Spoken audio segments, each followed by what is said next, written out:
Hola, buenas noches a todos. Bienvenidos a este simposio de asma. Y le llamamos Semana del Asma al simposio porque este año no se pusieron de acuerdo si el Día Mundial del Asma fue el 4 o el 5 de mayo. Por eso decidimos desde GANOA organizar este simposio como Semana del Asma.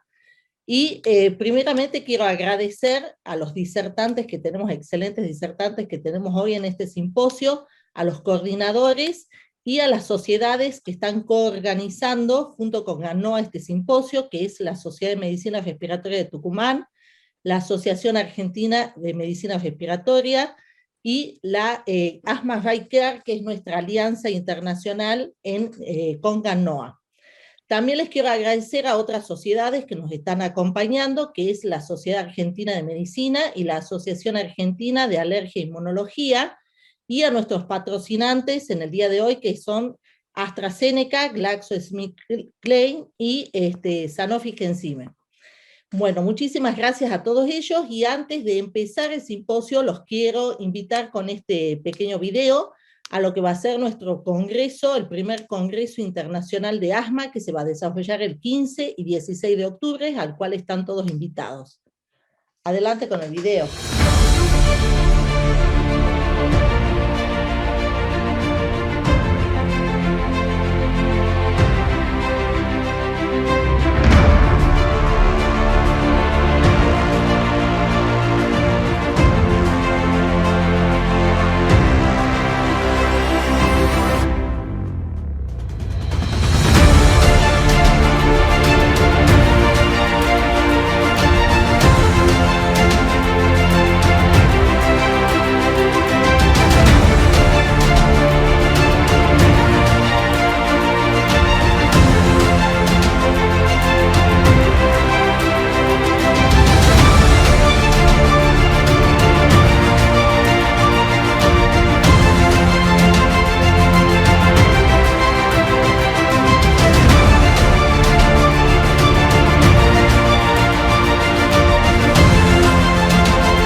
Quiero contarles también que aprovechando esta semana y este simposio, que es la Semana del Asma, queremos iniciar y dar comienzo a lo que va a ser la campaña de asma, que está organizada por GANOA, también con el apoyo de todas estas sociedades. Esta campaña de asma va a ser televisiva, radial y por redes sociales, a través en toda la Argentina, a nivel nacional, y les quiero mostrar una parte de lo que va a ser esta campaña. ¿Sabías que el asma es la inflamación de los bronquios y que puede tratarse adecuadamente si es diagnosticado a tiempo? Los síntomas frecuentes son falta de aire, tos persistente, opresión en el pecho, silbidos al respirar. Si padeces alguno de estos síntomas, no te automediques y consulta a tu médico. Vos podés controlar tu asma. Es un mensaje de GANOA, Grupo Asma NOA. Más información en www.ganoa.com.ar. Muy bien, para dar la apertura de este simposio, quiero agradecer la presencia de nuestro presidente de la Asociación Argentina de Medicina Respiratoria, el doctor Julián Ciruzzi. Muchas gracias, Julián. Primero que nada, agradecer a Ana Stock por dar esta posibilidad a la Asociación Argentina de Medicina Respiratoria de dar la apertura de esto que ustedes denominan la Semana del Asma muy bien, teniendo en cuenta que en el año 1998, que fue el primer día del asma, que fue un 5 de mayo. De ahí en adelante, el 5 de mayo fue siempre clásicamente el día del asma y se plantea para el año 2022, de ahí la confusión, que va a ser el primer martes de mayo cada año.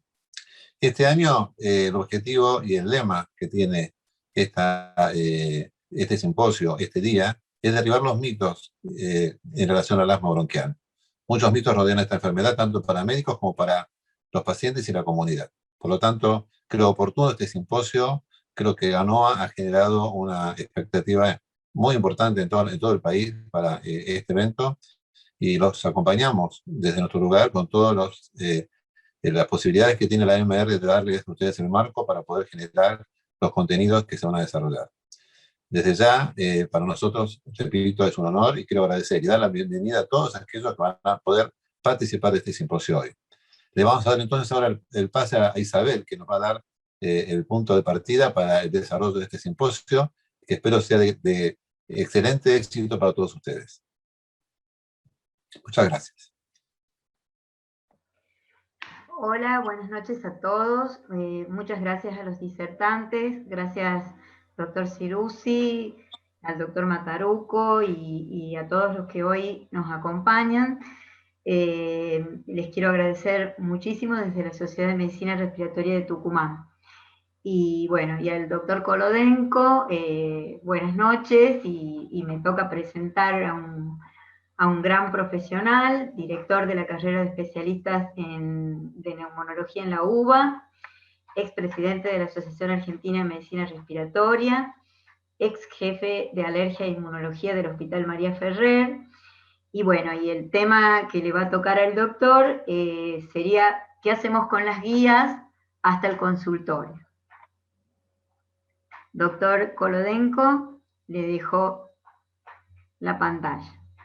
Buenas noches, gracias por la invitación. Felicito a los organizadores de este evento, a la creación del GANOA, que era un hecho necesario para dar cuenta del notable desarrollo de la neumonología en el noreste argentino. Realmente una oportunidad fantástica y bueno, gracias por la invitación a hablar de este tema, tratamiento del asma, de las guías al consultorio. Estos son mis conflictos de interés. Si uno tiene que decir algo respecto a las guías en asma y especialmente en asma grave, que es el tema que nos convoca, bueno, fíjense ustedes que hay bastantes opciones, bastante variedad. Y en los últimos 2 años han salido una notable cantidad, por lo menos 6, que nos tocan de cerca a nosotros y que nosotros solemos referenciar. Es consultar, es una pregunta que uno suele hacerse. Bueno, hay muchas que son muy adecuadas, muy interesantes, hay versiones novísimas, otras bastante recientes, pero todas ellas abordan temas que nos competen mucho. Ahora, cuando uno dice cuál elijo, cuál consulto, en cuál me referencio, uno debiera tener en cuenta esto. Primero, uno suele leer los diarios en base a los títulos. Con las guías no sucede lo mismo. Los gráficos no son lo suficientemente ilustrativos como para manejarnos en el día a día. Hay que involucrarse con el texto, hay que leerlo. No hay que considerar a las guías como un credo, es decir, como algo que debe ser tenido a rajatablas, como una fe revelada. Solo son recomendaciones basadas en la mejor evidencia disponible, que son seleccionadas por un grupo de expertos o no, y hay que mantener frente a ellas una postura crítica, porque una cosa es lo que se recomienda en las guías, que es un tema en general, y otro lo que es la vida del día a día en el consultorio, en el hospital, en el sanatorio, porque en la vida real los pacientes definitivamente son más complejos Y además, cuando uno se encuentra con un paciente, yo siempre digo que hay presencias ausentes, es decir, hay más que dos. Están las opiniones de muchos, están las influencias y los intereses de otros, por lo tanto, ojo, la consulta es un tema más complejo y también los pacientes son más complejos de los que aparecen en los esquemas. Gina propone para el escalón 5 un tratamiento específico, fenotípico, claramente fenotípico, más allá de los otros escalones en los cuales prácticamente plantea dos alternativas escalonadas. Cuando uno mira de manera más precisa en el escalón 4 y 5, ha cambiado en esta versión 2021 que apareció durante el mes de abril. Proponen el escalón 5, que sería el escalón de asma grave no controlado, una derivación para evaluación fenotípica, dice que hay que usar un LAMA aditivo y sugiere los biológicos y dosis altas de corticoides inhalados y formoterol. Ahora, si yo me sigo basando exclusivamente en lo que propone este gráfico, pareciera que este gráfico me está diciendo que yo en un paciente debiera probar todo esto a la vez, y mucha gente lo entiende así. Hay que usar un LAMA, altas dosis de corticoides, un LABA y algún biológico. Sin embargo, esto dentro de este espacio mismo de quinto escalón también es un tratamiento escalonado en sí mismo. A mi gusto, en este caso la última versión de GEMA, la 4.4, plantea la gravedad separada en dos escalones, 5 y 6. Es decir, el escalón 6 es recién cuando el asma no se controla con corticoides inhalados a altas dosis y un LABA. Es decir, uno puede utilizar en ese contexto el armamentario biológico, pero incluso plantea dentro de ese mismo escalón, se puede adicionar a los corticoides en dosis altas y a los LABAs un LAMA, un antileucotrieno, teofilina y o acitromicina. Obviamente no está claro aquí cómo se debiera seleccionar estos biológicos en el escalón 6, pero definitivamente una tabla de este tipo no alcanza para ello.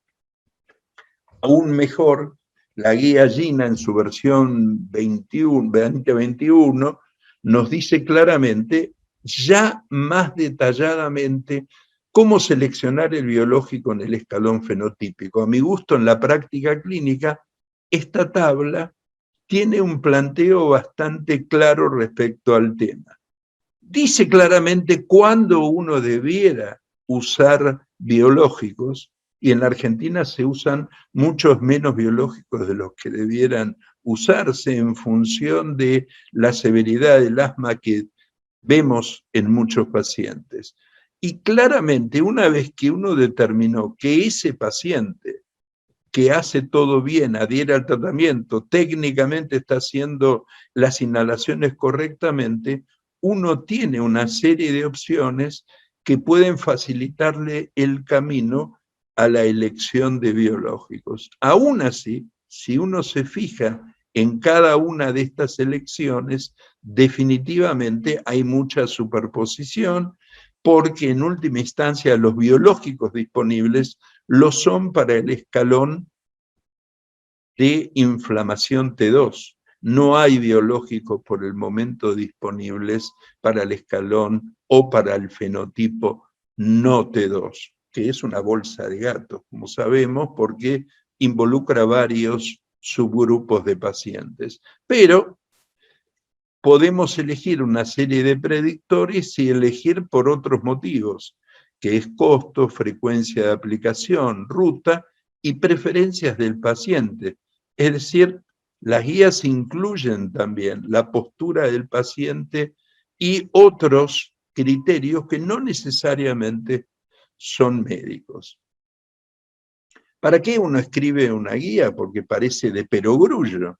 Bueno, en principio una guía debiera informar de manera ordenada y difundir el estado del arte en el diagnóstico y manejo en este caso el asma, para dar cuenta de su diversidad clínica y fenotípica, no tratar a todo el mundo con lo mismo, es decir, uno para todos. Sería una máxima dumasiana de la gente que piensa que en medicina del asma todo es con lo mismo, sin considerar entonces su variedad, su intensidad, y para corregir errores habituales en su manejo. Las guías incluyen sugerencias, ayudas de cómo facilitar el manejo práctico en la vida cotidiana de la enfermedad y para condensar, evidentemente, la mejor evidencia científica disponible. Las guías SIGN, que son guías inglesas y escocesas, sugieren que como el asma es una dolencia común que implica una notable carga gravitacional sobre los pacientes, sobre la práctica en general, por los servicios de internación, o sea, tiene una carga sanitaria importante, advierte que gran parte de lo que sucede se relaciona con un mal manejo, particularmente en torno a la implementación de la medicina preventiva. Es decir, si las cosas se hicieran mejor, no serían necesarios guías tan frecuentemente, no sería necesario advertir de estos manejos inadecuados. Aún así, en las guías hay aspectos que generan confusión. Uno de esos aspectos son los que yo llamo aspectos nominativos. Es decir, yo diría que hay dos motivos por los cuales una persona puede ser catalogada con el rótulo de asma grave. A, porque no se controla con tratamiento de alta intensidad por factores varios. Fuma, por ejemplo, tiene factores de riesgo como esos. Tiene comorbilidades como la sinusitis crónica, la obesidad. Usa técnicamente mal los inhaladores y es poco adherente o no adhiere para nada. Ese sería un paciente en general o un contexto difícil que dificulta el control del asma. El otro escenario es un paciente en el cual se han controlado todos estos factores, usa tratamiento de alta intensidad con corticoides inhalados en su máxima dosis, un broncodilatador o dos broncodilatadores extra, un LABA y un LAMA, por ejemplo, y solo con eso se controla, o pese a eso, ni siquiera se controla. Entonces, las guías llaman a cada uno de estos escenarios de manera muy distinta. Si uno compara estas guías, va a ver que los nombres que utilizan son muy diferentes. Gina llama al escenario A asma difícil de tratar, ATS y ARES lo llama asma grave, BTS SIGN lo llama asma difícil y GEMA 5.1 sigue llamándolo grave. Mientras que para el escenario B, que es el escenario que solo se controla con alta intensidad de tratamiento o ni siquiera se controla con él, para el primer escenario Gina usa la palabra grave en 2021 y refractaria para aquella que ni siquiera se controla con un tratamiento bien adherente y técnicamente impecable. Otras guías usan términos diferentes, asma grave incontrolada, asma irrefractaria, asma grave no controlada. La diversidad nominativa no es deseable. En realidad, todos debiéramos estar hablando un idioma similar para no cometer confusiones y no estar hablando de lo mismo cuando no estamos hablando de lo mismo. Las guías, por ejemplo, nos dan consejos relevantes para el diagnóstico de asma. ¿Qué usar para diagnosticar asma y qué no usar? En nuestra experiencia, el 30% de los pacientes que son derivados para tratamiento de asma grave no tienen asma. Entonces es muy importante contar con herramientas diagnósticas importantes. Esta guía NICE nos dice que son de elementos, metodología, herramientas objetivas en el diagnóstico del asma, el feno, la espirometría pre- y post-broncodilatadores y la variabilidad del flujo expiratorio pico. Son importantísimos, no son exclusivos del asma, pero junto con una evaluación clínica adecuada permiten hacer el diagnóstico. No se puede hacer diagnóstico de asma con la positividad de pruebas a alergenos inhalados, ni con IG total o RAS, ni con la eosinofilia en sangre, ni con la provocación al ejercicio. ¿Cuáles son los temas que afectan la aplicación de las guías en la práctica diaria? Uno de los temas es la extensión. Las guías llevan muchas veces a no ser leídas por su extensión excesiva. Son poco amigables mayoritariamente, incluso gráficamente. Muchos gráficos, la profusión de gráficos no necesariamente mejora la lectura de eso. Las referencias a veces son excesivas, a veces son inadecuadas, no refieren al asunto en cuestión, entonces resultan confusas. No tienen buenas propuestas o son limitadas para manejarse ante temas de inequidad socioeconómica. No en todo el mundo es posible y no en todos los sectores y en todos los ámbitos es posible acceder a biológicos. Todavía proponen una fenotipificación básica, rústica, limitada. Respecto a esto que hablábamos recién de las inequidades, bueno, este editorial del CHES muestra que hay algunas cosas en las guías que deben ser corregidas, como por ejemplo los conflictos de interés entre los expertos, pueden conducir a una agenda, la convocatoria de determinado tipo de referentes que son indiferentes a problemas de equidad, mientras que se enfoca todo el asunto en estudios con evidencia clínica, en ensayos controlados y aleatorizados, y necesariamente hay que evitar lo que se llama el sesgo por intereses comerciales sin considerar claramente la equidad. Si me preguntan a mí cuál prefiero, yo no tengo una preferencia exclusiva, leo las que son clásicas, entendiendo como clásico un texto que nunca termina de decir lo que tiene de decirlo, según la opinión del famoso escritor italiano Italo Calvino. Yo diría que a mí me gustan varias guías y de cada una extraigo aspectos que son muy útiles desde el punto de vista terapéutico, diagnóstico. De Nice me gusta mucho la precisión, el detalle, la lucidez. Puedo tener discordancias, pero definitivamente es una guía de referencia. Gina es obviamente indudable, indiscutible.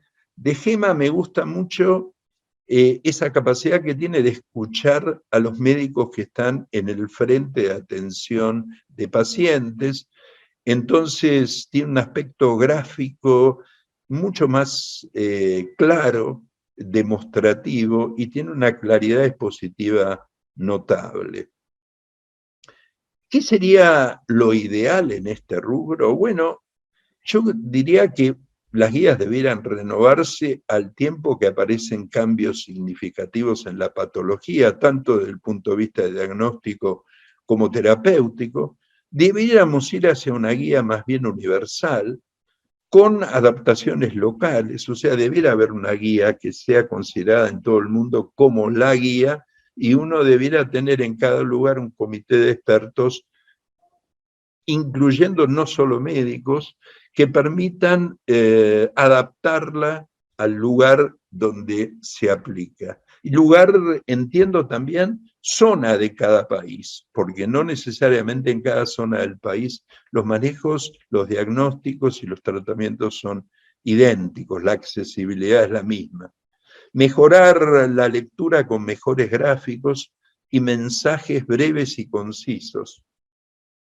Que haya disponibilidad de canales comunicativos, que aparezca la voz de los pacientes mucho más clara para saber mucho mejor cómo interpretar lo que los pacientes quieren, necesitan.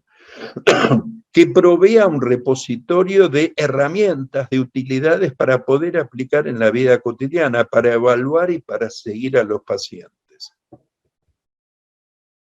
Sin olvidarnos de esta hermosa frase de Richard Feynman, el famoso físico americano, que decía que la ciencia es la creencia en la ignorancia de los expertos. Muchísimas gracias. Buenas noches. Superado este inconveniente técnico, vamos a dar lugar a la próxima charla a cargo del doctor Gabriel García. Bueno, Gabriel es el jefe de neumonología del Hospital Rossi de La Plata, también es el jefe del departamento de asma de ALAT y expresidente de la Asociación Argentina de Medicina Respiratoria, y nos va a dar algunos conceptos acerca de el asma grave desde el fenotipo al tratamiento. Vamos adelante con la charla, Gabriel.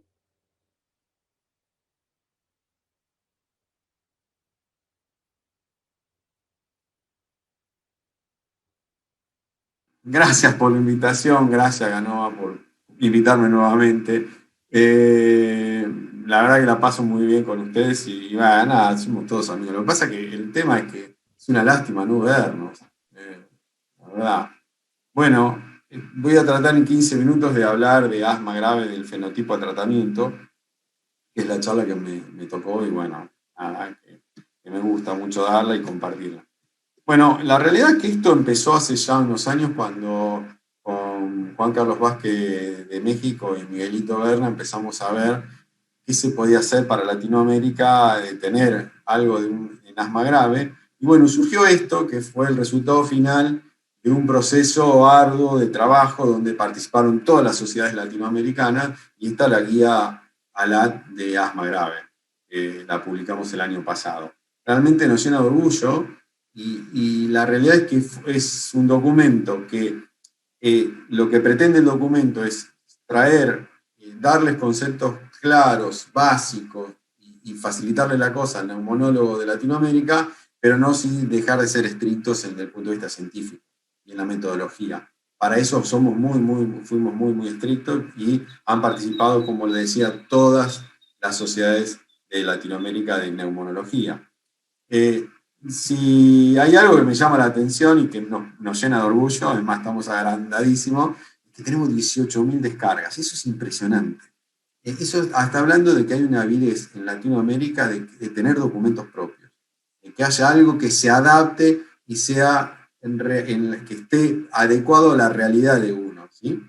Entonces, ahí tienen la web donde bajarlo, pueden bajarlo también en la revista Respirar, y también descargarlo en la European Respiratory Open Research, que realmente ahí, no sé cómo lo logramos, pero logramos publicar ahí la guía.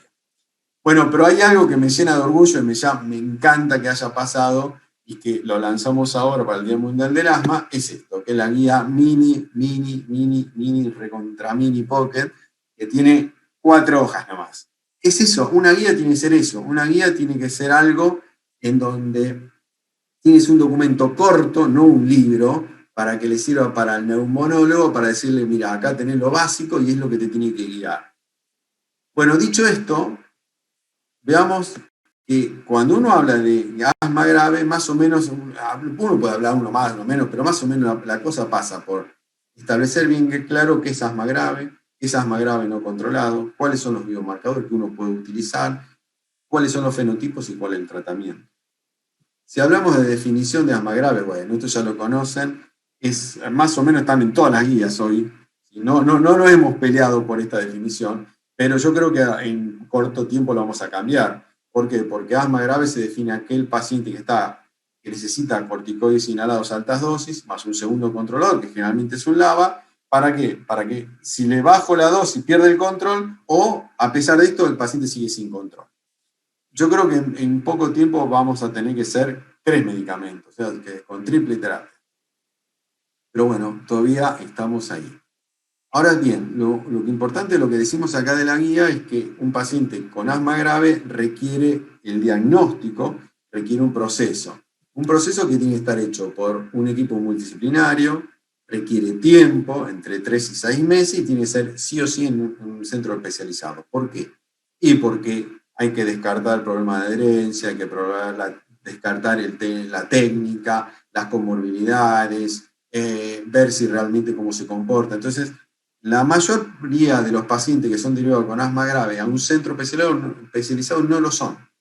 Entonces, me parece que es importante que a la hora de evaluar un paciente tengamos en cuenta todas estas cosas. Ahora bien, una vez que uno tiene un paciente con asma grave confirmado, puede ser que esté controlada o no esté controlada, ¿sí? Entonces, ¿qué es lo que define qué es el asma no controlada? Bueno, el asma no controlada es básico, esto también está en todas las guías, es una ACT de menos 70 y una CQ de más de 1.5, que tenga 2 exacerbaciones en el último año que hayan requerido corticoides orales, o sea, 2 o más, que haya tenido una o más hospitalización, y el último criterio, que es el más criticado también por mí, es la limitación al flujo aéreo después de un tratamiento broncodilatador adecuado. Ese yo creo que ese criterio en algún momento va a salir, pero bueno, hoy en día todo en los paneles Delphi sale votado, así que es un criterio a considerar al día de hoy como asma grave no controlado. Ahora bien, una vez que yo tengo el asma no grave no controlado, lo tengo que fenotipificar. ¿En base a qué? En base a un biomarcador que sea exacto, reproducible, accesible y de bajo costo. Y ahí estamos medio en el horno en Argentina, porque realmente tenemos pocos biomarcadores. Y un biomarcador es cualquier sustancia o estructura o proceso que pueda medirse en el cuerpo o en sus productos y que pueda influir o predecir los resultados o en la enfermedad. La glucemia, por ejemplo. Yo sé que tengo un valor corte de glucemia. Para arriba o para abajo puedo modificar el tratamiento. Bueno, es lo que buscamos nosotros en asma grave, pero lo fundamental de los biomarcadores a la hora de medir, de tener un biomarcador, es esto, es el contexto, es tener en cuenta bien en qué contexto lo estoy midiendo. Entonces, nuestro cerebro, ¿qué hace? Es que habitualmente, con las informaciones que uno recibe, es que todo lo que lo vamos poniendo en cajitas, ¿sí? Y en esas cajitas son el contexto. Entonces, habitualmente, ¿de qué depende esos contextos? Bueno, depende de la situación social, de la cultura, pero nuestro cerebro reptilíneo todo el día, cualquier información, de acuerdo a nuestro juicio, lo pone en contexto. Ahora bien, si yo les muestro esta diapositiva, que es la tasa de divorcio en Maine, Estados Unidos, y el consumo de margarina per cápita en Estados Unidos, van a pensar y decir, uy, qué buena correlación que tiene, ¿no? Nuestro cerebro va a decir, excelente correlación. Eso va a decir que si yo vivo en Maine y mi mujer me da de comer margarina, seguramente me está engañando, porque se va a divorciar. Bueno,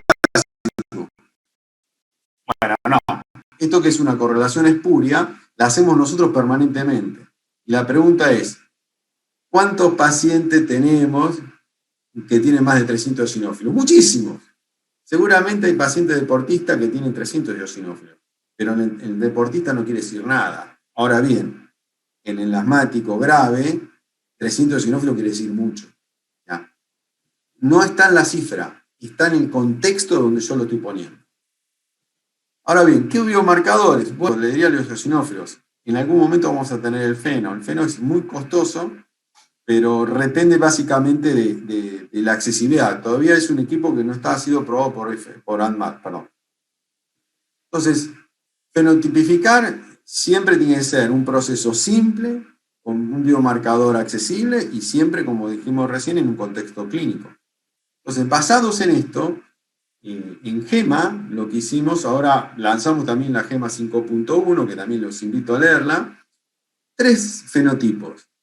Un T2 alérgico, un T2 eosinofílico y un no T2.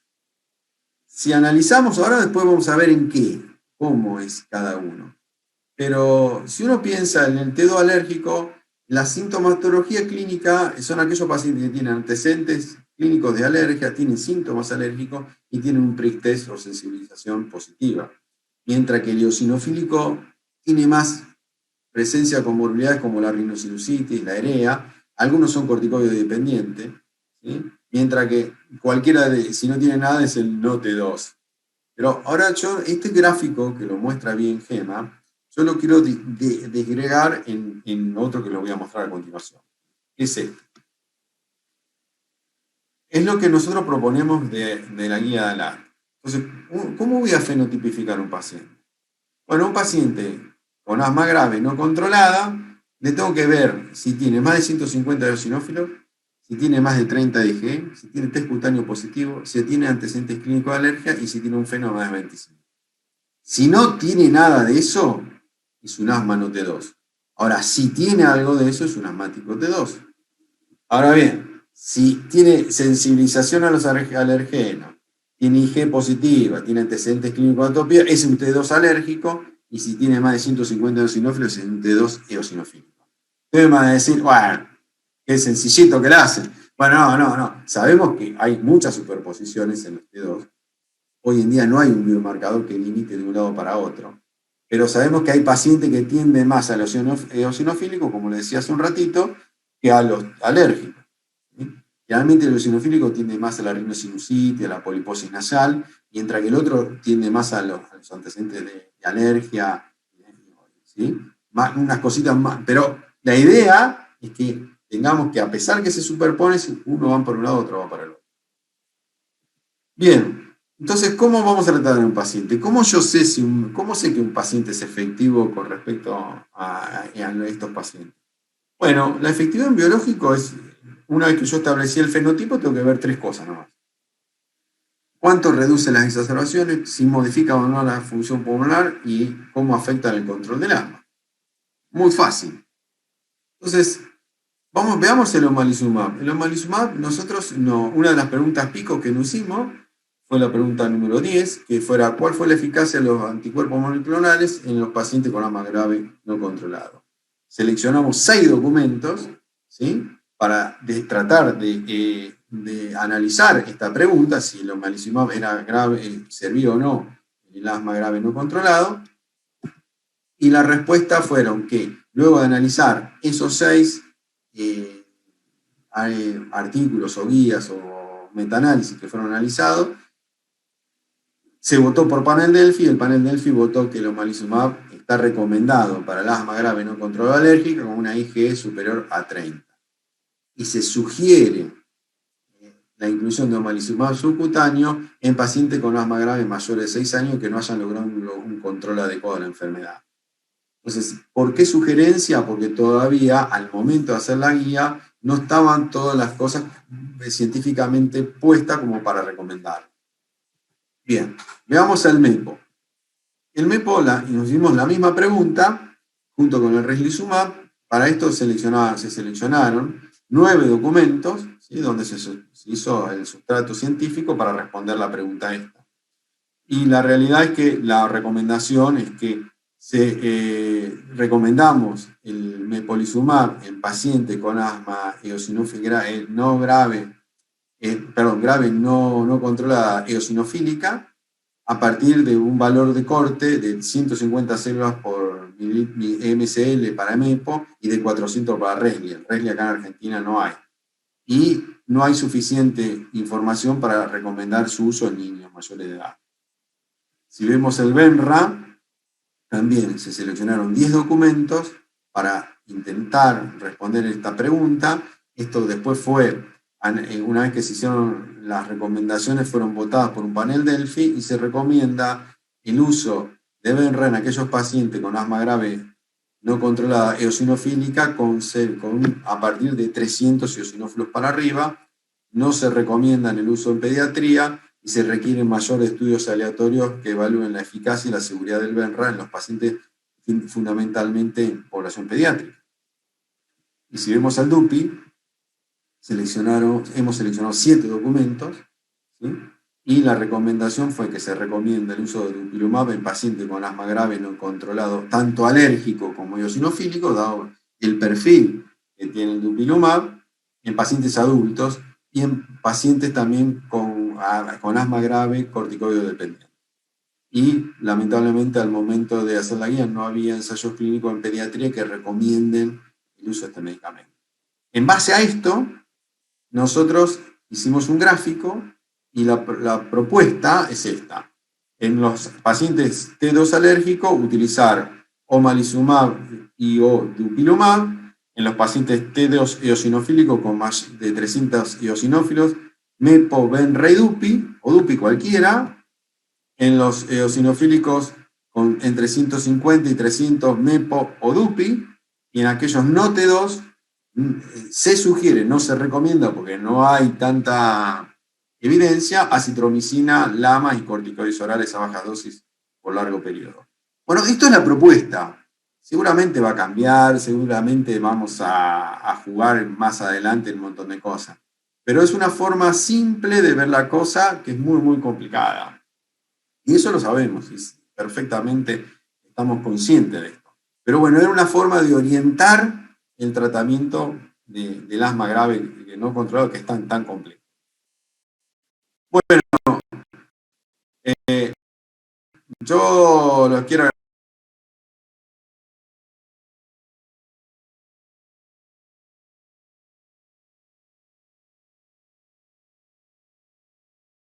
deseables, ¿eh? Así que, como miren, nada, les mando un gran abrazo, gracias por la invitación, los quiero mucho, así bueno, gracias, chao. ¿Sabías que el asma es la inflamación de los bronquios y que puede tratarse adecuadamente si es diagnosticado a tiempo? Los síntomas frecuentes son falta de aire, tos persistente, opresión en el pecho, silbidos al respirar. No te automediques y consulta a tu médico. Vos podés controlar tu asma. Es un mensaje de GANOA, Grupo Asma NOA. Más información en www.ganoa.com.ar. Bueno, continuando con el simposio, la siguiente disertación va a estar a cargo del doctor Alejandro Videla. El doctor es neumonólogo del Hospital Universitario Austral, es vicepresidente de la Asociación Argentina de Medicina Respiratoria y es consultor del Programa Nacional del Control del Tabaco del Ministerio de Salud de la Nación. Y se va a referir a un tema controvertido como es la relación entre el asma y la COVID. Alejandro. Buenas noches, mi nombre es Alejandro Videla, quiero agradecerle a GANOA, al grupo de asma del NOA, la invitación a compartir estos minutos hablando acerca de la información que tenemos sobre el COVID y el asma. Los objetivos de mi presentación serán discutir el rol del asma como factor de riesgo para la COVID-19, presentar evidencias sobre la evolución del asma durante el periodo pandémico, presentar evidencias sobre el posible error protector de algunas medicaciones contra el asma, protector contra la COVID, y comparar las políticas de vacunación contra COVID-19 en asmáticos. Las primeras series de casos que recibimos de China y luego cuando el virus de la COVID-19 salió a expandirse por todo el mundo, nos costaba saber cuál era el rol de los asmáticos en estos primeros grupos de pacientes, porque eran definidos como enfermedad respiratoria crónica y por consiguiente era difícil poder diferenciar quiénes eran asmáticos y quiénes eran EPOC. Uno de los primeros estudios numerosos en informarnos la prevalencia de asma en una población afectada por COVID fue el estudio ISARIC. Este estudio realizado en el Reino Unido con una gran cantidad de pacientes mostró que un 14.5% de los pacientes ingresados en hospitales británicos con COVID tenían diagnóstico de asma. Y realizaron un análisis ajustado de riesgo de sobrevida para evaluar la asociación entre el diagnóstico de asma y la mortalidad por COVID y no encontraron que se asociara. La enfermedad respiratoria crónica no asmática sí se asociaba con aumento de riesgo de mortalidad, pero el asma no, y por eso fue excluido del modelo final de estudio.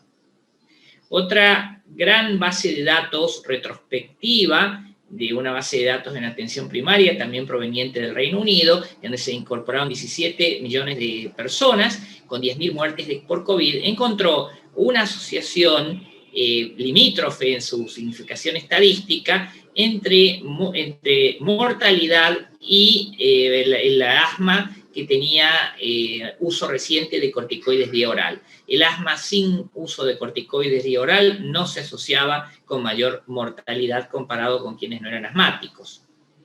Los primeros casos registrados en Argentina fueron publicados en la Revista de Salud Pública para junio del año pasado, y ahí vimos que entre los casos confirmados de COVID, había aproximadamente un 5,9% de personas asmáticas, con lo cual no parecía ser más frecuente la prevalencia de asma entre los pacientes diagnosticados por COVID y entre los pacientes fallecidos por COVID.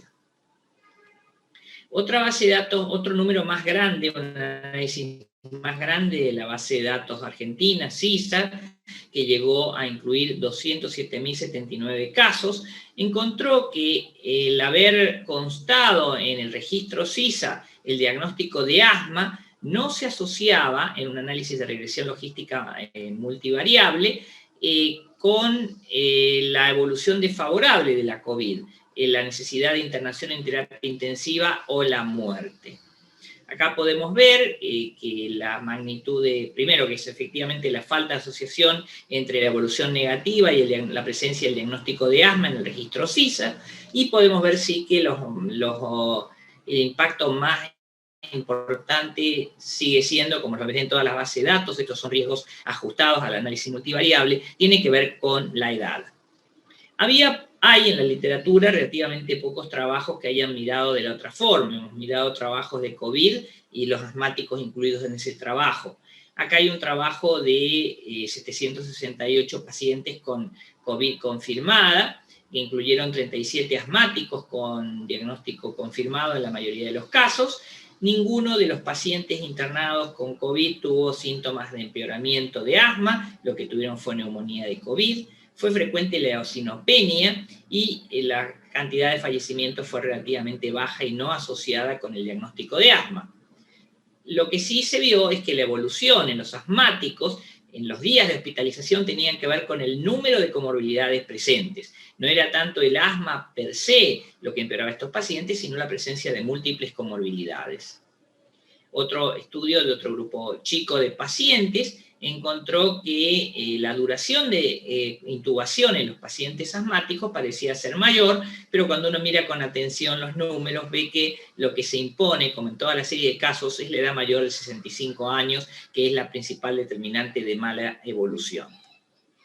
Ya empezamos a tener, publicados este año, pero con cortes de la literatura que más o menos llegan a mediados del año pasado, revisiones sistemáticas de la literatura. En esta revisión sistemática de Méndez, con 372 estudios, la prevalencia de asma como comorbilidad fue del 1,6%, con los cuales los autores concluyen que no parece asociarse desde el punto de vista de prevalencias la presencia de asma como un factor de susceptibilidad para infectarse, ya que la frecuencia de ocurrencia del asma entre los pacientes COVID es inferior a la prevalencia poblacional global, que se aproxima al 4,4%.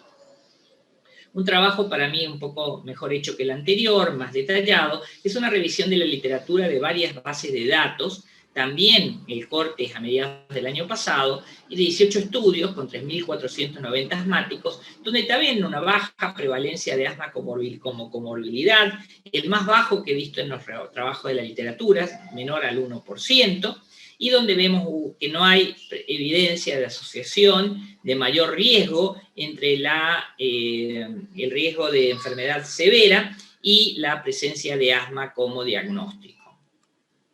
Esta otra revisión sistemática, también bien detallada, también de cortes el primer semestre del año pasado en la búsqueda de la literatura, 57 estudios, casi medio millón de pacientes incorporados. La prevalencia de asma se aproxima, es un poco mayor que la poblacional, 7,46%, siendo el estimado global alrededor del 4,4%. Acá volvimos a encontrar esto mismo, que no hay una asociación de adquirir COVID entre personas asmáticas comparadas con no asmáticas. Es más, parecería que el riesgo de adquirir COVID de las personas asmáticas está disminuido en un 20%, un poco más, un poco menos con respecto a la población no asmática.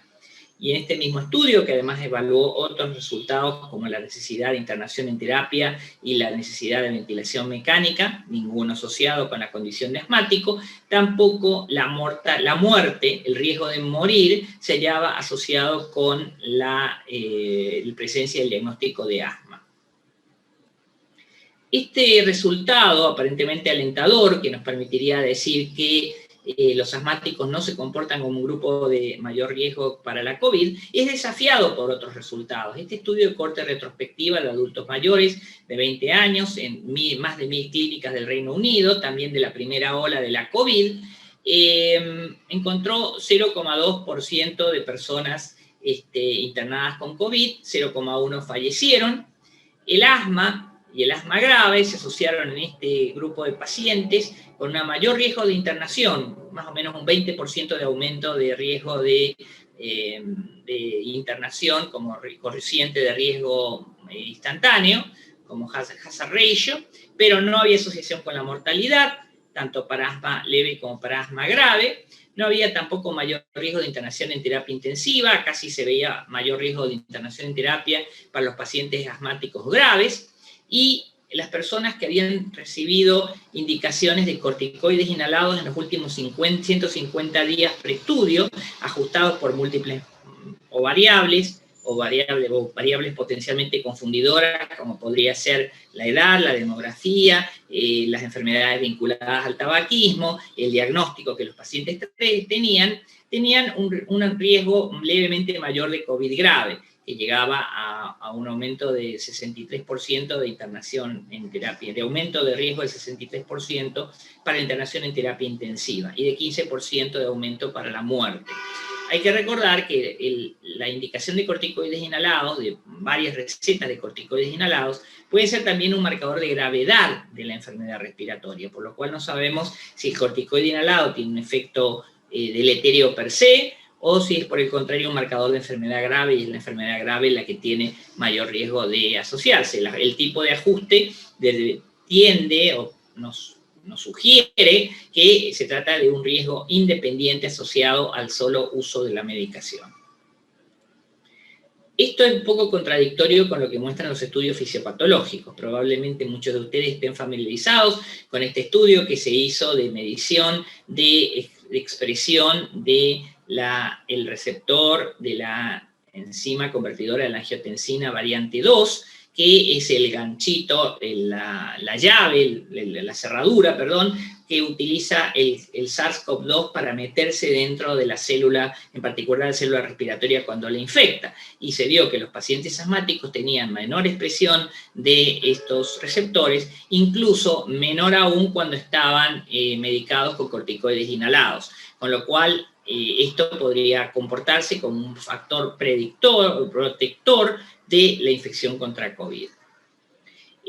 Todos estamos familiarizados con que el año pasado los pacientes asmáticos no vinieron a las consultas, nos llamaron por teléfono porque necesitaban recetas, no se exacerbaron porque la cuarentena los protegió de los desencadenantes de sus crisis asmáticas. Eso es un fenómeno mundial. En esta serie de análisis de serie temporal interrumpida de datos de atención primaria del Reino Unido, se pudo ver que las exacerbaciones tratadas en atención primaria o tratadas en el hospital en el año 2020 mostraron una significativa disminución de más o menos 20 episodios por paciente y por año en promedio de toda la gran base de datos, incluso en los meses invernales. Es decir, no hubo ni siquiera a propósito del invierno mayor frecuencia de exacerbaciones. Acá podemos ver una comparación de las tasas de exacerbaciones semanales comparadas entre el año 2020 con 3 años previos,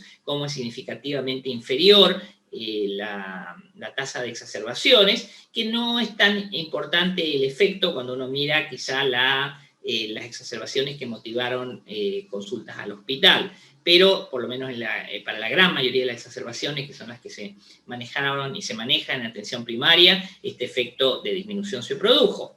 Esto llevó a un grupo de neumonólogos insignes, incluyendo a uno de nuestro país, al doctor Luna, sugerir que a lo mejor esta incorporación que hemos hecho, primero el haber denormalizado la infección respiratoria como algo banal, el haber incorporado el barbijo, el haber incorporado el distanciamiento social, el lavado frecuente de manos, podrían ser herramientas que podríamos mantener luego del fin de la pandemia, que los pacientes respiratorios sigan utilizando este tipo de herramientas para protegerse de los desencadenantes de infección respiratoria y por consiguiente de las exacerbaciones de asma.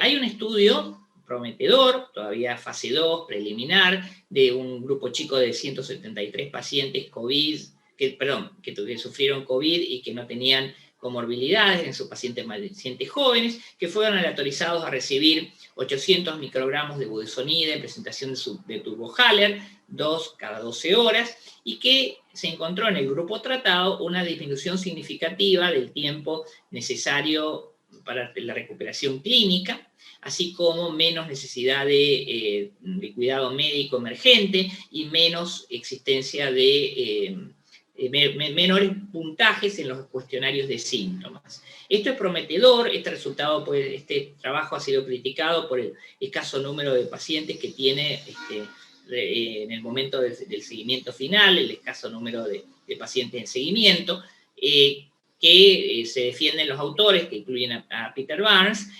como digamos que estadísticamente tienen igual poder y estabilidad estadística, que aun cuando agregaran más pacientes en el estudio, no se hubieran modificado los resultados y por consiguiente el resultado es válido. Hay otro estudio que no está publicado, solamente vi el press release de una cohorte hospitalaria en donde parecen verse resultados similares. Quizás sea esto algo que tengamos que tener en consideración.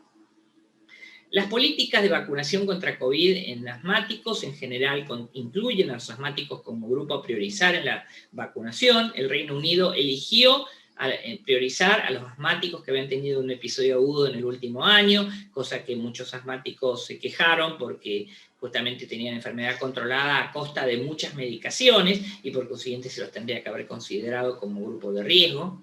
En Estados Unidos no se hizo una distinción de qué grupo de asmáticos se vacunaba. Todos los asmáticos menores de 65 años entraban en el grupo 1C, que es el que sigue a los trabajadores esenciales y a los mayores de 65. En Argentina se han priorizado como grupo de riesgo a las personas que tienen enfermedad respiratoria crónica, en los menores de 60, sin discriminar por gravedad y tampoco por diagnóstico. Toda la enfermedad respiratoria crónica está incluida como grupo priorizado, y la recomendación del grupo GINA es vacunar a todos los asmáticos. Para terminar, el asma no se comporta claramente como una patología de aumento de riesgo en COVID, no hay mayor prevalencia de asma entre los contagiados, ni asociación de peor evolución en los asmáticos contagiados. La evidencia tiene una gran limitación, que es que proviene de estudios retrospectivos de grandes bases de datos, no hay estudios prospectivos o muy pocos en la literatura, con lo cual es una información que nos tranquiliza, pero que obviamente tenemos que saber que tiene estas dificultades de interpretación. La expresión de los receptores de la enzima convertidora de la angiotensina 2 en asmáticos es similar a la de controles sanos, e incluso disminuye con el uso de corticoides inhalados. Y la mayoría de las recomendaciones incluyen a los asmáticos como grupo priorizado para la vacunación contra COVID-19, aún a la luz de esta evidencia de que quizá no se estarían comportando como grupo de riesgo.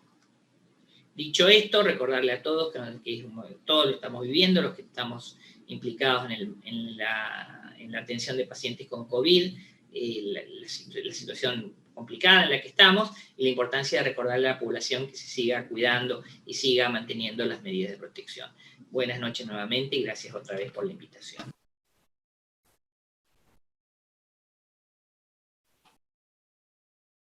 Bueno, buenas noches. Es un gusto estar con ustedes y agradecerle fundamentalmente a Ana Stock y al Grupo GANOA la posibilidad de participar de este simposio.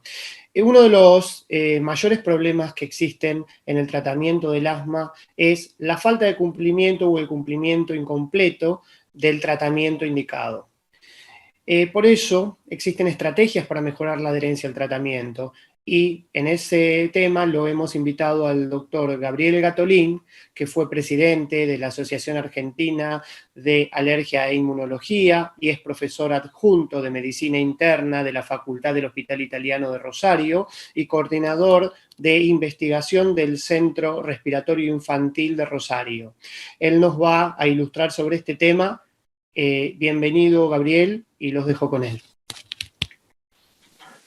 Buenas noches. Bueno, muchas gracias a la iniciativa NOA por la invitación. Felicito a los relatores anteriores que han sido todos muy claros. Bueno, me voy a referir a un tema que sin duda es crucial para alcanzar una meta central en el tratamiento del asma, que es la adherencia al tratamiento. Y me gusta siempre empezar con datos duros, esto que no es nuevo, publicado ya en la OMS en el año 2004, fíjense, aumentar la efectividad de la intervención que abordan las adherencias terapéuticas tiene mayor peso que cualquier innovación terapéutica en sí. La verdad que es un dato duro y contundente, pero que claro para ejemplificar la necesidad de una buena adherencia. Si uno tiene en cuenta algunos estudios, yo con el nombre que tiene, el estudio Ataúd, no me hubiese interesado participar, pero bueno, en 2018 en España lo publicaron y fíjense que casi el 50% de los pacientes que tenían que hacer medicación inhalatoria cada 12 horas no tenía adherencia adecuada al tratamiento. Ahora tuvo toda una intención este estudio porque salían prescripciones de una inhalación por día y ahí evidentemente con esto la adherencia, si bien no era la adecuada, había mejorado. O sea que el 50% de nuestros pacientes, y esto es un dato concreto y duro, y como le he hablado en algunas oportunidades con Fernando Martínez o Nair Paramesguarán, que lo han dicho claramente en congresos muy importantes, si lográsemos optimizar la adherencia a las terapéuticas en un 100%, nuestros pacientes con asma severo y moderado disminuirían a la mitad. Y eso lo pongo con signo de preguntas y me lo pregunto cada día. ¿Qué pasaría si lográsemos una adherencia adecuada con nuestros pacientes con asma severo y los costos que estos pacientes acarrean? Ahora, ¿qué es la adherencia? ¿Qué es la compliance? Bueno, la adherencia es, o la falta de adherencia es la concordancia entre la percepción de comunicación e información y realmente la adaptación que hay entre el grupo de salud y nuestros pacientes. Pero ¿qué pasa en la vida real?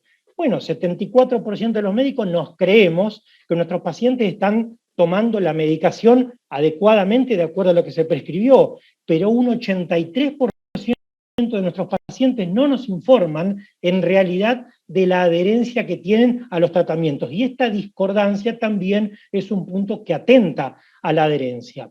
Ahora, ¿qué pasa con la adherencia a los tratamientos farmacológicos de enfermedades crónicas? Y fíjense, yo acá quise graficar con diabetes, hiperlipemia, asma, hipotiroidismo, HIV y enfermedad del sistema nervioso central. Fíjense cómo los primeros 6 meses son cruciales en evaluar a nuestros pacientes y cómo se adhieren a los tratamientos. Fíjense, en asma bronquial es la enfermedad que más caída tiene de renovación de ir a buscar la medicación a la farmacia en los primeros meses de tratamiento. Es un llamado de atención muy importante para todas las terapias inhalatorias y para nuestros pacientes con asma, pero fundamentalmente para nosotros mismos, porque nos está diciendo qué mal estamos haciendo.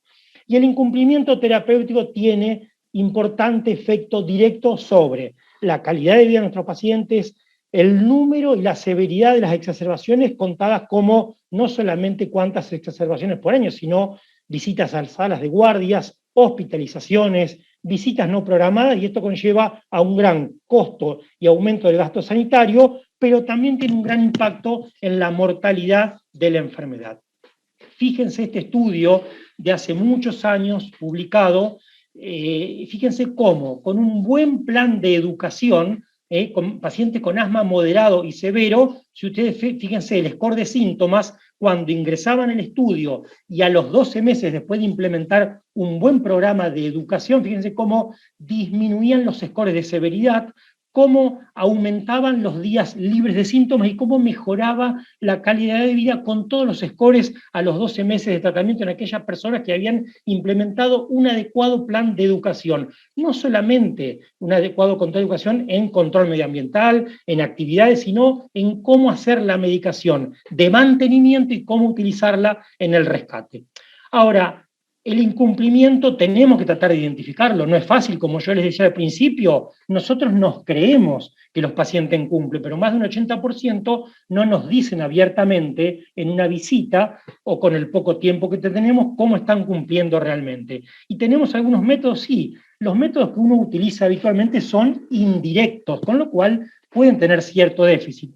Pretender utilizar dispositivos electrónicos, los que se llaman smart inhalers, en todos los pacientes, incluyendo los pacientes solamente que tienen a priori baja adherencia, es algo realmente utópico, porque los costos se elevarían notoriamente. Entonces tenemos la posibilidad de cuestionarios autorreferidos o las bases de datos farmacéuticos o de ventas en las farmacias o de renovación de la receta. Estos son métodos indirectos, sí, por supuesto, pero nos orientan y nos llevan a pensar y simplemente corroboran todos los datos de las publicaciones hasta ahora.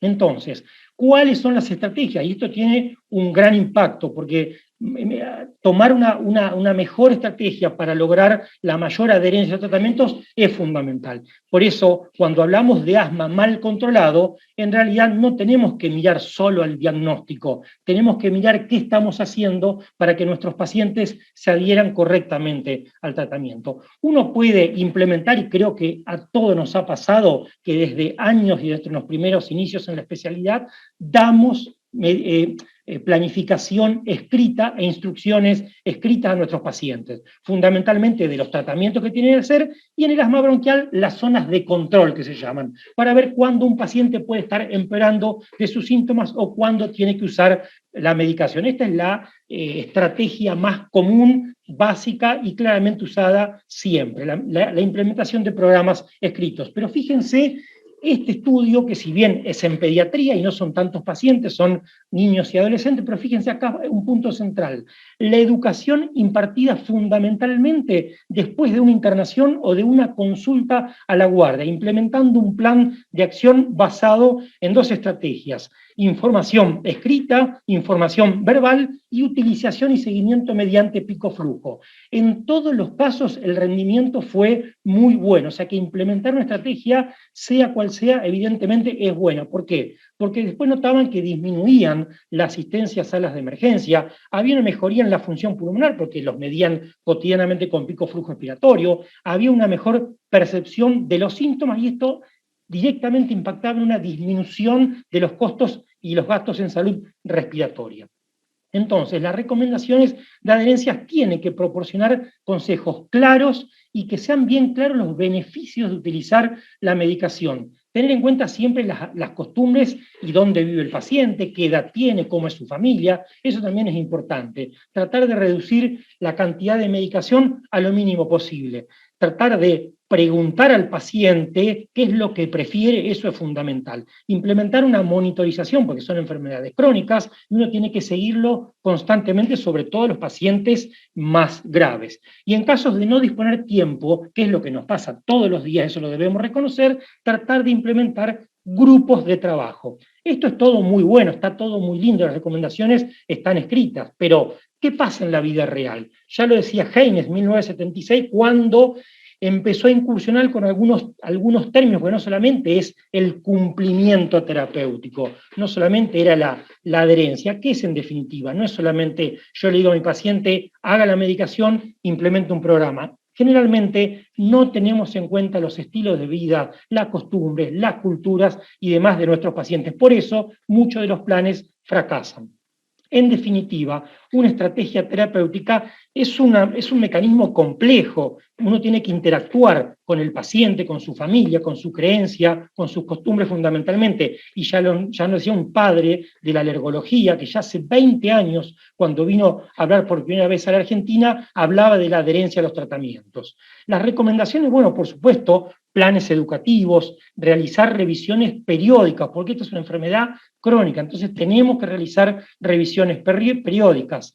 Las herramientas digitales hoy son un punto central. ¿Quién no dispone de una herramienta, un celular, una tablet, la computadora? Bueno, esto nos lo ha enseñado esta pandemia que nos ha encerrado, y evidentemente el uso de dispositivos se ha ampliado notoriamente, y a nuestros pacientes respiratorios también. Recuerdos mediante llamadas telefónicas, bueno, esto ha dado un impacto y ha dado un aumento en la adherencia a los corticoides inhalatorios, entrevistas con los pacientes, sobre todo en aquellos que uno ve una muy pobre adherencia, e intervenciones multicomponentes, o sea, con diversos puntos a la vez, tratados sobre todo en quienes en aquello que uno ve que no logran un control de la enfermedad y que uno analiza algún factor de riesgo extra por lo cual pueda atentar con la adherencia al tratamiento. Ahora bien, tenemos que tratar de objetivarlo. Si uno tiene que hoy basarse en algunos cuestionarios o test para evaluar la adherencia a los inhaladores, evidentemente el grupo español es uno de los que mejores ha trabajado. Y este test de adhesión a los inhaladores, que puede ser este que vemos acá, de 10 preguntas o de 12 preguntas inclusive, nos orienta a qué tipo de adherencia o no adherencia estamos teniendo con nuestros pacientes. Y aquí si la adherencia es errática, y eso nos lo da el score, lo que hay que hacer simplemente es decirle, bueno, tratar de simplificar el tratamiento, asociar el momento de la medicación con un hábito del paciente o con el uso de algún dispositivo, enviando algún mensaje. Acá solamente con este punto generalmente se logran buenos resultados. Ahora, si la adherencia es inadecuada, no intencional, que lo marca también el test de adherencia a los tratamientos, acá lo que hay que tener es un lenguaje un poco más claro, más preciso y con técnicas más especiales para la toma de decisiones, pero siempre consensuada con la persona que tenemos adelante, con nuestros pacientes. Ahora, si el incumplimiento es inadecuado e intencional, acá ya estamos en un problema un poquito mayor. Y acá las entrevistas para intentar identificar cuál es el problema del paciente, qué lo preocupa, cuál es su creencia, cuál es su temor con respecto a la enfermedad y a la medicación, es fundamental de implementar. Disculpen. Ahora bien, como yo les mencionaba, no podemos implementar ningún plan, ninguna estrategia si no tenemos en cuenta a la persona que tenemos enfrente. Ninguna medida va a ser tan efectiva si no logramos que el paciente asuma un rol activo en lo que tiene que hacer mediante información que tiene que recibirla claramente. O si le intentamos transferir toda la responsabilidad al paciente del cumplimiento, también vamos a fracasar. O si mediante las medidas notamos que le estamos invadiendo su ser, su privacidad, su intimidad, tampoco vamos a lograr que ninguna de las medidas que implementemos va a ser suficiente. Por lo tanto, tener en cuenta estos puntos es clave para una estrategia que sea adecuada para adherencia al tratamiento. Muchísimas gracias. Los felicito por esta iniciativa y esperemos vernos pronto. Hola a todos, les pido que habiliten sus micrófonos. Julián. Bueno, vamos a dar lugar a la ronda de preguntas. Muchas gracias por las presentaciones, la verdad que excelente, excelente. Te dejo a vos, Luisa, primero para que hagas las preguntas. Tengo dos preguntas para el doctor Kolodenko con respecto a la implementación de las guías en los servicios de atención primaria. Es decir, ¿usted cree que estas guías que plantean la espirometría y demás, y en los centros de atención primaria muchas veces no hay, se podría manejar el diagnóstico y manejo del asma sin espirometría? Y además en otro, también a nivel de atención primaria, si tiene algún dato sobre el uso de las guías en el consultorio por los médicos. Bueno, en principio no hay datos estadísticos de la adhesión de los médicos a las guías en la Argentina. Hay países que tienen estudios y en general, en la mayoría de los casos, la adherencia de los médicos de atención primaria a las guías varía de país en país, pero en general es baja. En general es baja. ¿Por qué es baja? Bueno, una cosa que yo dije al principio, repitió Gabriel también, es que la extensión conspira contra la lectura de las guías y su cumplimiento. Y eso es válido, quizás también en la Argentina. Estamos inmersos en una cultura donde ni siquiera se leen los diarios, se leen los títulos. La mayor parte de la gente se informa por la lectura de títulos. Es poco probable que la gente lea extensivamente las guías para su práctica diaria. Es una tarea ímproba. Yo creo que una de las cosas que posiblemente resuelvan esto son lo que se llaman microintervenciones, o sea, ir mandando textos muy breves, como hojas, como lineamientos básicos que ayuden al médico a diagnosticar. ¿Se puede? Sin duda que sí. Gracias, doctor. ¿Podría hacerte otra pregunta, Daniel? Sí. ¿Vos crees ante la gran cantidad de páginas que tienen las guías, muchas veces ni los neumonólogos que no son especialistas, súper especialistas en asma, muy pocos leen las guías realmente? ¿Vos crees que podríamos hacer de un compendio de las guías, así como dijiste, saco lo que más me interesa de cada guía? ¿Podríamos hacer algún algoritmo que sea más sencillo de utilizar en cuanto a diagnóstico, tratamiento, algo más simplificado como para entregar a clínicos, a neumonólogos no especialistas, alergistas no especialistas, súper especialistas en asma? No digo de asma grave, digo en asma en general. ¿O es muy complicado hacer un algoritmo de ese tipo? Mira, para el tratamiento del asma grave yo conozco alrededor de 25 algoritmos diferentes. He diseñado uno con el doctor Cristian Domingo de Barcelona hace un tiempo. Hicimos uno en un grupo colaborativo de asma que hubo hace un tiempo. En realidad, uno a veces hace cosas en las que no cree demasiado. Es decir, la posibilidad de aplicar un algoritmo, salvo que sea algo muy sencillo y práctico, yo descreo de eso, porque también en la vida real el paciente no se presenta con una tabla ramificada de decisiones. Uno no decide en función de una rama.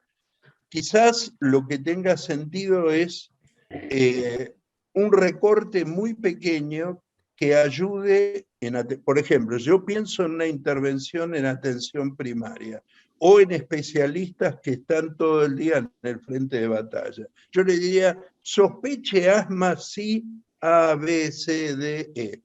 Si estamos en el asma, yo puedo proponer de ese tipo de cosas, de pequeñas intervenciones diagnósticas o terapéuticas, miles. Si usted tiene sospeche asma grave, sí, A, B, C, D, E.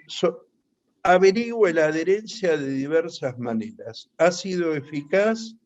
Brevemente, mensajes breves, concisos y intervenciones separadas que le permitan ir recibiendo al médico la información en cápsulas, si querés, en una forma muy limitada. Un algoritmo complejo, como el que presenta, por ejemplo, GEMA, en el diagnóstico de asma, con el feno, con los eosinófilos, es inaplicable por la mayoría de los neumonólogos de la Argentina. Es un ejercicio de virtuosismo para la tribuna. Gustavo Douglas, ¿querés hacer alguna pregunta hasta que lo tengamos presente a Gabriel? Que está en dos simposios al mismo tiempo, Gabriel García, por eso estamos esperándolo.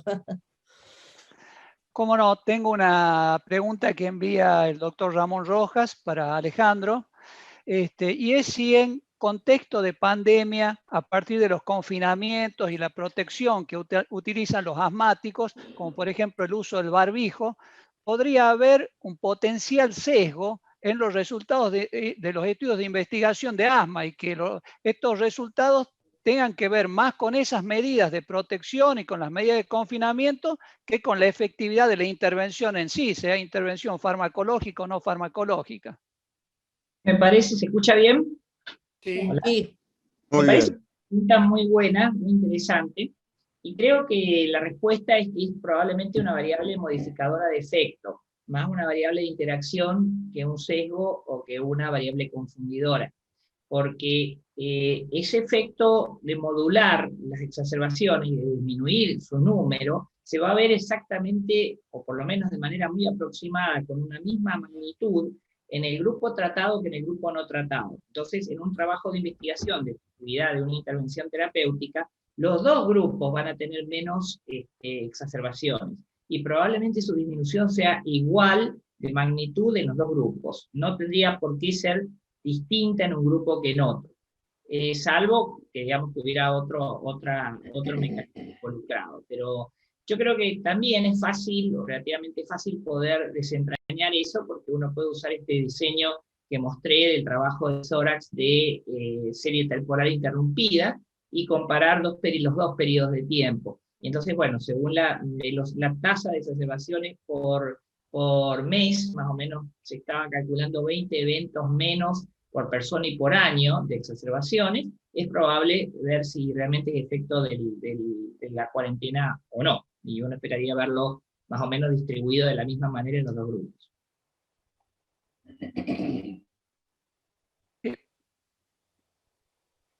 ¿Puedo hacer otra pregunta, Ana? Sí, por favor.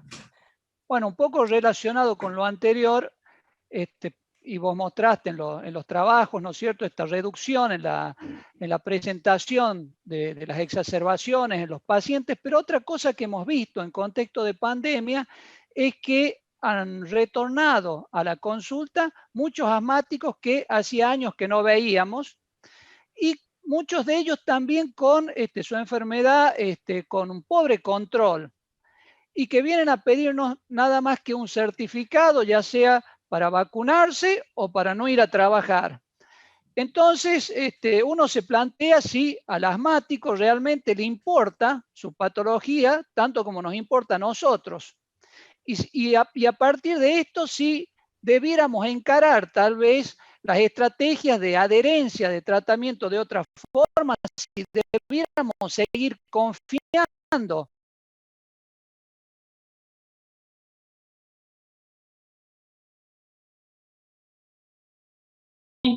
eso mismo que comentabas vos, es lo que charlábamos cuando arrancó la pandemia, que cualquier paciente que alguna vez en su vida tuvo un poco de silbido, cualquier paciente que alguna vez usó un aerosol y cualquier paciente que tenía un familiar con asma, apareció a preguntar si era asmático y si estaba incluido dentro de los grupos de riesgo.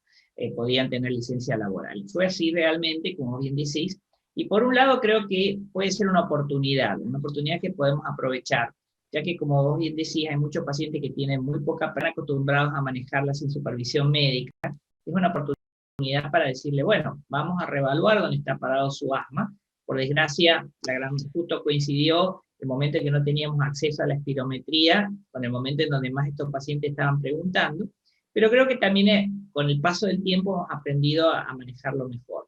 Y otra cosa interesante también que yo veo de consultorio, y a ver si ustedes también tienen esa percepción, es el interés de la gente en vacunarse contra la gripe, ¿no? O sea, como que ahora la gente, las vacunas están tan en la calle, digamos, que todo el mundo ya sabe lo que es la eficacia de una vacuna y todo el mundo está interesado en el tema, que apareció muchísimo interés de vacunarse contra la gripe, contra la neumonía en los pacientes asmáticos, que antes uno tenía que irlos buscando para que se vacunaran. Realmente creo que hay una oportunidad de poder mejorar la adherencia de los pacientes aprovechando este interés que los pacientes están demostrando. Esa pregunta también me gustaría que la conteste Gabriel, que habló del tema. Sí, no, en primer lugar, sí, coincido con Alejandro. Una cosa que quiero marcar, bueno, sí, los pacientes han acudido y han demostrado otro tipo de interés en este momento más que su tratamiento para el asma, pero como les marcaba, uno no puede señalar al paciente. Esa es la realidad. No tiene que, digamos, asumir que no, por una falta de educación de muchos años de parte nuestra, tiene todavía un recelo, no le gusta escuchar la palabra asma como diagnóstico, y menos aún les gusta decir que tienen que usar o que están usando un aerosol o el PAF, como le llaman. Eso debemos asumirlo. Y es verdad, y como dice Alejandro, y como han dicho, y Daniel en algunas cosas, en las guías también, los pacientes con asma han venido a pedirnos la receta o el certificado para vacunar. Eso quizás nos tiene que hacer replantearnos cómo hemos tomado nosotros a la enfermedad y a los tratamientos. Entonces, no señalarlo al paciente, porque es lo que tendemos. Es lo que tendemos a señalarlo al paciente. No. ¿Por qué no hace el tratamiento? Preguntémonos nosotros por qué no hacen el tratamiento y por qué han venido solamente a pedirnos un certificado. Evidentemente sigue la palabra asma sonando no muy bien para la comunidad y para los pacientes. Entonces, es fundamental iniciar todo tipo de campaña como ustedes van a hacer ahora. Bueno, eso es lo fundamental, instruir a la población. Porque uno le dice a un paciente, usted tiene cáncer, hablemos de lo duro, y le puedo asegurar que el paciente le duele, tiene temor, pero lo asume y hace el tratamiento. Ahora uno dice, usted tiene asma, y le puedo asegurar que todavía les cuesta asumirlo. Entonces eso tenemos que entenderlo de parte nuestra para saber a quién tenemos enfrente. Sergio, ¿vos querías hacer alguna pregunta? Sí, Gabriel, ya que estabas hablando, de alguna manera me gustaría preguntarte cuál sería la responsabilidad nuestra, del médico, fundamentalmente en la falla de la educación para que nuestros pacientes tengan mejor adherencia. Y si corresponde, tal vez hablar de fenotipificación del dispositivo. Es decir, estamos fenotipificando todo, pero no no hacemos una elección rigurosa de qué dispositivo le vamos a dar para qué paciente. ¿Qué opinás? Bueno, una pregunta interesante y compleja, como los fenotipos. En primer lugar, tenemos que tener en cuenta, vos decía, a ver qué tipo de herramienta. Bueno, lo que hay que ver, a ver qué persona tenemos enfrente. Exacto. Hoy en día, por ejemplo, en los jóvenes, vos no le vas a dar algo escrito a un joven porque te puedo asegurar que sale del consultorio y cualquier gráfico de control, por más semaforito, colorcito... No sale, te lo deja arriba del escritorio, como me ha pasado. Exactamente, se lo olvidó o jugó.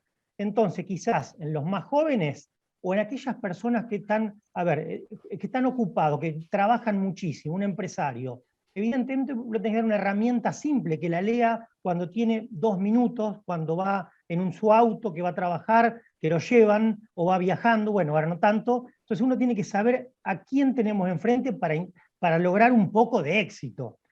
Después, fenotipificar el dispositivo, lo que hay que hacer en realidad, adaptar el tratamiento a la persona. Por supuesto que hay cosas que tenemos que empezar a negociar. Gaby explicó perfecto los fenotipos de asma severo y a veces son pacientes que necesitan alta intensidad de tratamiento. Y como que ni nosotros leemos a cada persona. Entonces, evidentemente, tenemos un terreno amplio todavía en esto pero lo fundamental es aprender de la persona que tenemos enfrente. No es para todos lo mismo. No le voy a dar todo el instructivo de los semáforos o la última aplicación, la mejor aplicación, porque una persona grande, yo a mi mamá no le voy a dar una aplicación, pero quizás le doy para que lea los semáforos y le va a encantar y se lo leyó porque tiene más tiempo. Es donde estamos fallando un poco. En cada persona, en cada fenotipo, también hay una herramienta educativa adecuada. Walter, aprovechando, no está Gaby, justo tuvo que salir para dar una charla también, pero lo podemos aprovechar al doctor Daniel Kolodenko, a Gabriel, a Ale, si querés hacer alguna pregunta de asma grave.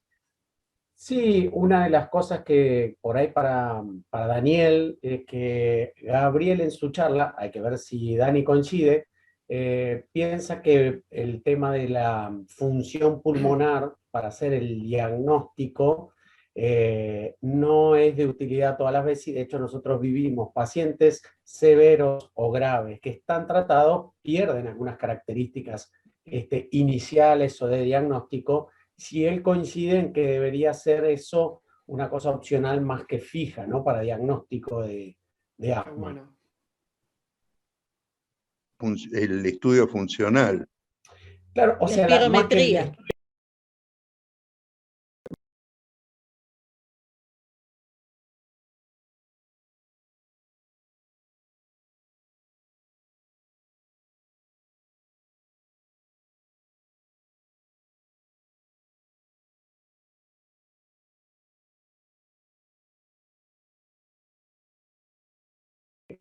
Eso sí, exacto. Bueno, hay formas de asma grave que la espirometría no nos dice mucho respecto a ellas, porque la espirometría puede estar alterada en pacientes controlados. Yo tengo un número significativo de pacientes que tienen muchos años de asmáticos y tienen la reversibilidad de la espirometría, el único criterio para definir la gravedad. Necesita un criterio clínico y un criterio, digamos, de biomarcadores, sin duda, pero la espirometría es necesaria en el diagnóstico de asma, pero no es suficiente, no es suficiente. ¿Puedo agregar algo? Parecería como que las guías son muy rígidas. Cuando vos querés fenotipificar un paciente y haces todo y encontrás determinado fenotipo y lo vas a tratar. Pero me parece que tal vez todo esto es más dinámico. Los fenotipos pueden cambiar, ¿no es cierto? Entonces uno tal vez tiene que ser más flexible y en el tiempo tratar de repensar al paciente. ¿Vos qué opinás sobre el cambio de la celularidad, de los fenotipos y del tratamiento en el asma grave con o sin biológicos, digamos? Bueno, hay algo que dice GINA 2021, que salió el 26 de abril de este año. 26 de abril, o sea, tiene menos de una semanita de aparecido. GINA dice en ese lugar que los fenotipos son variables y que puede haber una variabilidad hasta más del 65% de los pacientes y que en un tiempo como un año un paciente puede cambiar la celularidad. En la práctica clínica esto se interpreta a pacientes de lejos. O sea, es decir, la mayor cantidad de los pacientes mantienen el fenotipo a lo largo de un año. Es poco probable que yo vea hoy un paciente que es eosinofílico y el año que viene no lo va a ser. La mayoría de los que lo son, por lo menos en un lapso de un año, lo son. Un estudio a largo plazo, posiblemente de más de 10 años, nos diga que hay pacientes graves que dejaron de ser graves. Yo tengo un montón de ejemplos de eso. Pacientes, el otro día había una mujer, para contestar claramente con un ejemplo preciso, que hace 10 años atrás debutó, yo la atendía por asma moderada, desarrolló 2 años después un cuadro típico de granulomatosis eosinofílica con poliangeitis. Hizo una pericarditis, una serositis eosinofílica global, compromiso endomiocárdico con ANCA negativo, neumonía eosinófila, 46.000 eosinófilos.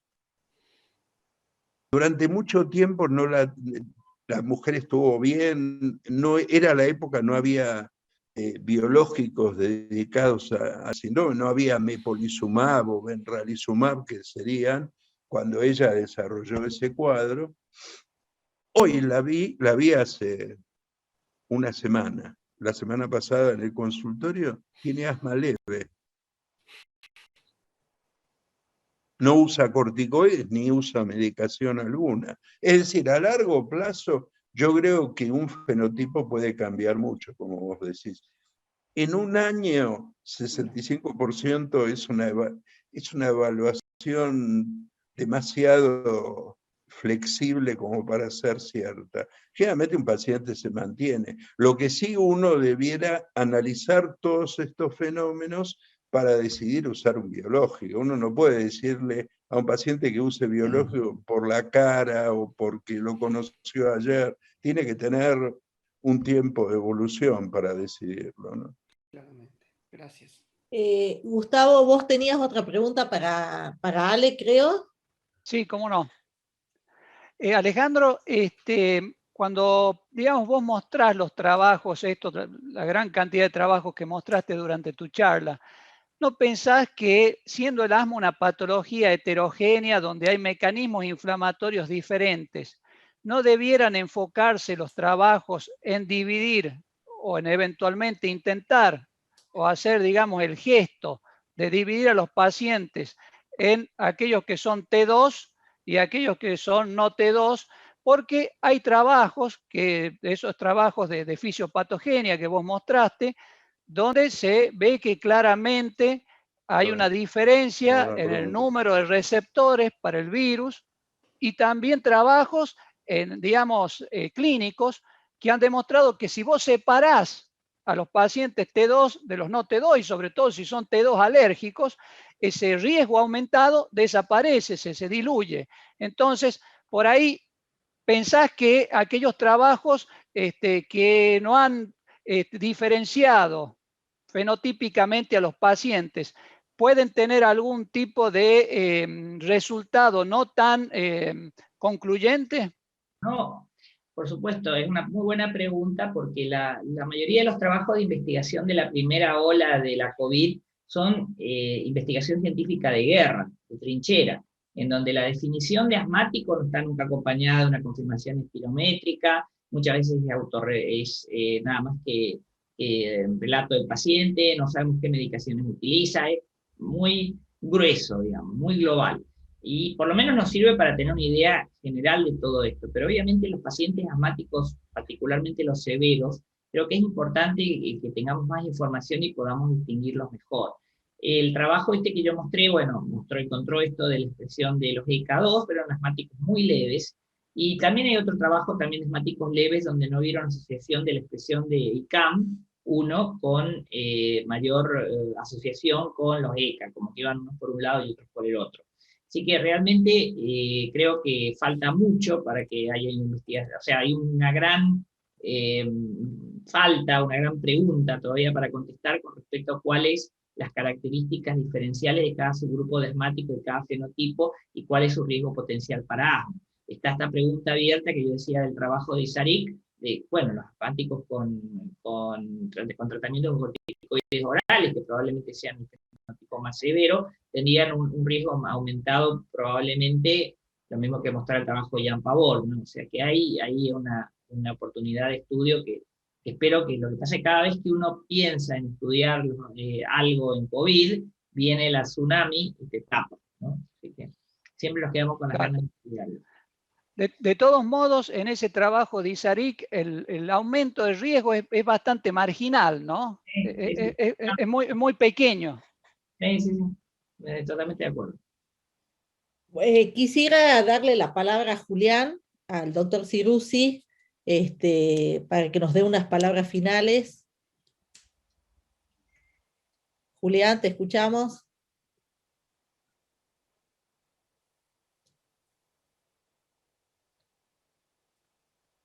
Julián, te nos quedaste congelado.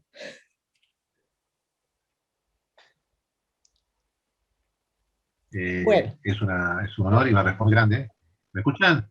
Sí, ahora te escuchamos, te escuchamos. Estaba diciendo que este ha sido un evento de alto nivel científico y que realmente estoy sorprendido por el nivel de la discusión que estamos teniendo. Básicamente tenemos una responsabilidad institucional. Quiero comentar que en algunas otras patologías que estamos haciendo, desde la asociación estamos incentivando el uso de aplicaciones justamente para que los jóvenes, como nombraban hoy, se vayan del consultorio con la posibilidad de tener una aplicación en donde hacer un seguimiento de su asma, donde se puede incluir ACT u otro tipo de situaciones que puedan mejorar el control, el autocontrol del asma. La educación es la base de todo esto, básicamente, del paciente, pero los médicos nos estamos educando en un nivel que tiene que ver con la guía, con la discusión de los tratamientos o la inclusión de los distintos estadios de gravedad o las distintas formas de presentación, los llamados fenotipos. Los pacientes no conocen de eso nada. También tenemos que tener en cuenta el medio ambiente. Yo puedo dar fe, recuerdo un trabajo que se hizo en Bahía Blanca, en donde se veía que aquellos pacientes que vivían cerca de la planta de ingeniero White eran asmáticos más severos que los que vivían más alejados en la ciudad. O sea, básicamente la exposición ambiental tiene mucho que ver con el comportamiento del asma. Por eso un asmático severo puede transformarse o grave en leve, como comentaba Daniel. Por eso creo que es muy importante esta reunión de hoy. Felicito a Banoa porque ha dado un disparador para que todos podamos empezar a replantearnos cómo estamos manejándonos para que nuestros pacientes puedan acudir a nosotros, no solamente como dijeron por el certificado de la receta, sino para aprender de cómo controlar mejor su asma. Quiero felicitar el video que han presentado, que es extraordinariamente sencillo y simple, para que los pacientes puedan comprender de qué en cada situación, y que llegar al médico no sea algo complejo, debe ser algo sencillo. Por eso esa es una aplicación, que es una propuesta que les hago. Nuestra asociación más la Asociación de Alergia y la Sociedad Argentina de Medicina estarían interesados en tener en esos 3 niveles de atención la posibilidad de incluir una aplicación en sus pacientes que pueda hacer un seguimiento moderno y hacia futuro. Así que esta es una propuesta que les hago. Creo que este es un espacio fantástico que han creado y han logrado nuclear un grupo de especialistas hoy y distintas sociedades que permite ver la diversidad de opiniones, que tengamos un mejor control del asma en todos nuestros pacientes. Así que muchas gracias por la participación, y Ana, te felicito por realmente haber generado este espacio. Muchas gracias, Julia, muchas gracias a todos. Pido disculpas a todos por los comienzos de los problemas técnicos que tuvimos, pero bueno, así es la virtualidad. Desgraciadamente, por suerte pudimos sortearlos. Te quiero comentar, Julián, antes de cerrar y antes de invitarlos nuevamente al congreso, el primer congreso internacional Asma NOA, en donde van a estar todos invitados, por supuesto. Les quiero comentar que, como me hace Sergio siempre, me estás spoileando, no sé cómo me dice Sergio, porque él se me adelanta con todas las novedades que tenemos en GANOA. En GANOA estamos en este momento con el desarrollo de 2 tipos de aplicaciones. Una aplicación a pacientes, estamos en el desarrollo con los desarrolladores. Inicialmente ya tenemos la aplicación desarrollada, estamos con el proyecto ya con los desarrolladores, por supuesto, que vamos a dar pie porque todas las asociaciones, como la Asociación Argentina de Alergia, la AMR, son auspiciantes de GANOA, así que van a estar dentro de la aplicación. Son aplicaciones dirigidas a pacientes y otra aplicación para médicos, médicos clínicos, en donde va a incluir derivaciones de pacientes con asma grave, enseñanzas, educación, control del paciente y algoritmos que sean prácticamente sencillos, por eso un poco le preguntaba eso a Daniel, para poder orientarlos en el manejo de los pacientes con asma. Y bueno, la finalidad de GANOA es eso, ¿no? Diseñar estrategias que tal vez sean un poco más efectivas de las que tenemos en la educación, en la intervención y próximamente en la investigación en asma. Así que les agradezco mucho, ya siendo más de las 10:30 de la noche, que hayan estado todos este viernes a la noche, y los dejo con el video de invitación al Congreso. Muchísimas gracias. Gracias, Ana. Buenas noches. Gracias, Ani. Gracias a los disertantes.